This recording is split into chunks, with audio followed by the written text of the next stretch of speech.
Class. आज हम करने वाले हैं आपकी साइंस की बुक का चैप्टर 3, ऑलमोस्ट कंप्लीट है। लास्ट हम आज ख़त्म कर देंगे या फिर कल की क्लास में ख़त्म हो जाएगा। ठीक है, तो हम स्टार्ट करते हैं पेज नंबर 25 पे। Activity 2, to make the weaving pattern from paper. हमें वीविंग पैटर्न हमें बुनाई करनी है पेपर की हेल्प से। ठीक है, हमें क्या क्या थिंग्स नीडेड, हमें किस किस चीज़ की हेल्प चाहिए। 3 sheets of steel paper of different colour, 3 sheets चाहिए जिसमें डिफरेंट कलर होना चाहिए। मेथड क्या है, स्क्वायर काटने आपको 30 सेंटीमीटर के ईच पेपर में से 30-30 सेंटीमीटर के स्क्वायर काटिए। देन स्क्वायर काटने के बाद आप उसको स्क्वायर को फोल्ड करिए हाफ में। हाफ को फोल्ड करने के बाद draw light pencil line across the end opposite to the fold. जहाँ से आपने फोल्ड किया उसके अपोजिट साइड आपको एक लाइन ड्रॉ करनी है, बिल्कुल straight line. Which one of in reach the edges to edges on make series of cut. फिर आपको उसको कट करना है 1 each part from the folded edges to line cut strip. आपको ऐसे ही लंबी लंबी स्ट्रिप्स काट लेनी है। ठीक है, जैसे कि इस फिगर में दिखाया है, ये आप कैसे भी काट सकते हैं बट सारी इक्वल होनी चाहिए। ठीक है, तो ऐसे करने के बाद लास्ट जो वो पढ़ लेते हैं हमने, वीव द रिमेनिंग स्ट्रिप्स। जो हमारी बची हुई स्ट्रिप्स हैं 1 by 1 through the cuts in the sheet of paper. तो काट लेनी है और क्या करना है, ऐसे हेल्प से इसे टाई करना है। ठीक है, ऐसे जैसे आपने स्ट्रिप काटी और देन उसे टाई कर देना है। ऐसे ही आप वीविंग करते हो।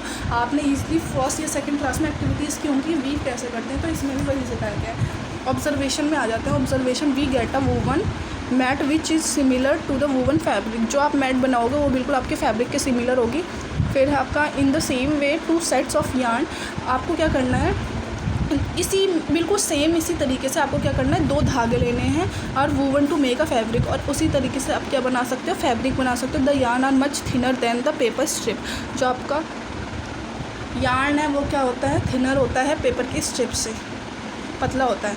नाइटिंग, ठीक है, नाइटिंग मीन्स होता है आपका बुनना। क्या होता है, बुनना।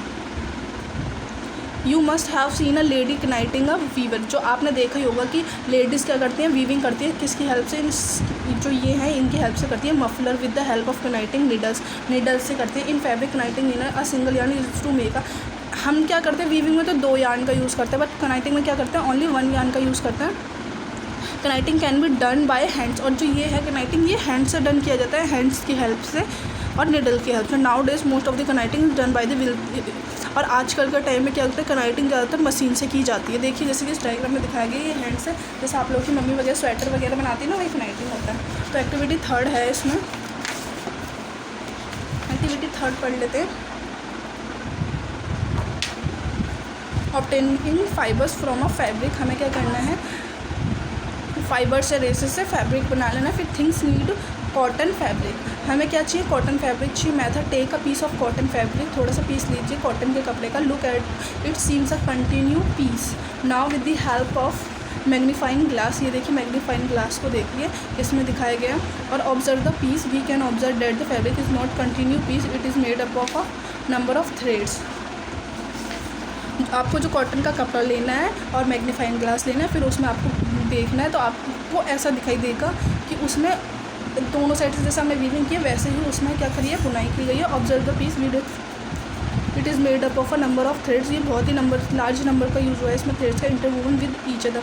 इनको बुनने के लिए, ईच अदर को करने के लिए बहुत सारे धागों का यूज़ है। सोन एस 3.11 जैसे कि इनमें दिखाया गया है। ये देखिए एक धागे का नहीं बनाइए, बहुत सारे धागे का बना।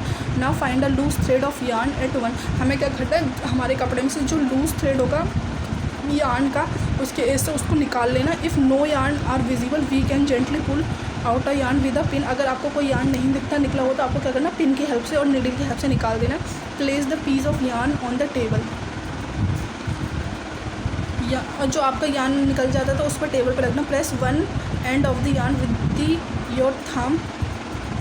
Scratch the other and the yarn along its length with the your nail. तो आपको देखो ये दिखाया गया है। पहले फर्स्ट स्टेप ने अपने मैग्नीफाइंग ग्लास यूज़ किया, फिर आपने यहाँ से एक इसमें यार्न निकाला। एक यार्न निकालने के बाद crossing the yarn at 1 end scratching the other end. आपने क्या करा, इधर से लिया और इधर से स्क्रैच करना किया। Yarn split into thin stand called fabrics. तो क्या होगा, वो खींच जाएगा, बिल्कुल वो अपने उसमें आ जाएगा पहले फॉर्म में। ठीक है, तो कॉन्क्लूड हमने ऑब्जर्वेशन में क्या मिला, we observe that the yarn split up into thin strands. These thin strands of thread are called हमको क्या मिला बाद में, जो कॉटन का कपड़ा था, कॉटन के कपड़े से हमने क्या ले लिया, यार्न ले लिया जो बिल्कुल थिन स्ट्रैंड था और बिल्कुल वो निकल गया, उसमें से थ्रेड हमारा धागा निकल गया था। So we complete cotton plant से गिनिंग होती है, गिनिंग के बाद कॉटन फाइबर बनता है, फिर स्पिनिंग होती है, फिर कॉटन यार्न मिलता है, धागा मिल जाता है, और वीविंग होती है, वीविंग के बाद हमें कॉटन फैब्रिक मिलता है। ओके, ये हमारा प्रोसेस हो गया कॉटन का। फिर हमारा आता है jute. Jute is a plant fibre obtain from the stem of the jute plant. जो हमारा जूट है वो हमें किससे मिलता है, जूट के प्लांट से, कॉल्ड पटसन और पाट इन हिंदी में बोला जाता है। India and Bangladesh are major producer of jute. India और बांग्लादेश में सबसे ज़्यादा क्या होता है, हमारा जूट होता है। In our country jute is cultivated in west. हमारी कंट्री में जो जूट है वो वेस्ट बंगाल में किया जाता है। India largest producer of, west Bengal India का लार्जेस्ट प्रोड्यूसर है। Assam and Bihar in the low lying area around the river Ganga and Brahmaputra it need well drain fertile soil like the alluvial soil. और आसाम और बिहार में कम होता है, और इनको क्या, ये कहाँ पे लोकेटेड करते हैं, गंगा और ब्रह्मपुत्र के पास, और इनको नीड होती है फर्टाइल सॉइल इन सब की। And also needs hot to humid climate and high rainfall.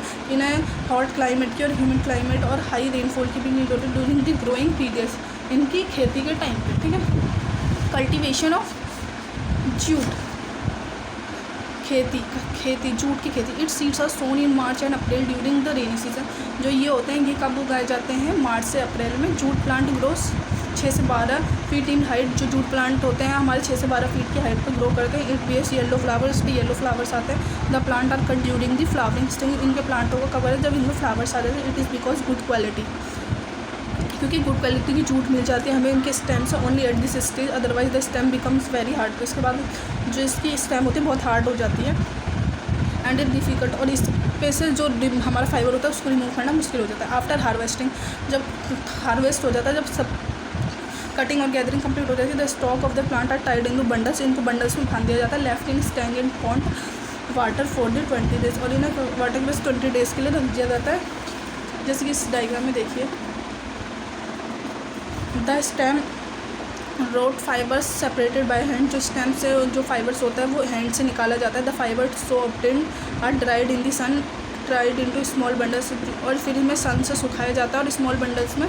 ठीक है, these bundle send to the mills, और यही बंडल क्या कर देते हैं, मिल को सेंड कर दिया जाता है, कंपनियाँ वगैरह को। They are then spun woven into textile mills, और इनमें से जो हमारा जूट वगैरह निकाला जाता है वो, और इससे जूट से इन्हें वूवन किया जाता है। ये सब मिल्स करती है हमारी। तो यूजेस ऑफ जूट, जूट के यूजेस क्या है, जूट यानी is use for making Ghani bags. Ghani bags बनाए जाते हैं जूट से, हमारे सैक्स बनाए जाते हैं, और रैपिंग पैकेज बनाए जाते हैं। High quality jute are woven into curtains, हमारे पर्दे बनाने के लिए यूज़ कर सकते हैं, कारपेट बनाने के लिए, चेयर कवरिंग, चेयर को कवर करने के लिए, पैकिंग फॉर लाइनोलियम्स को लिए।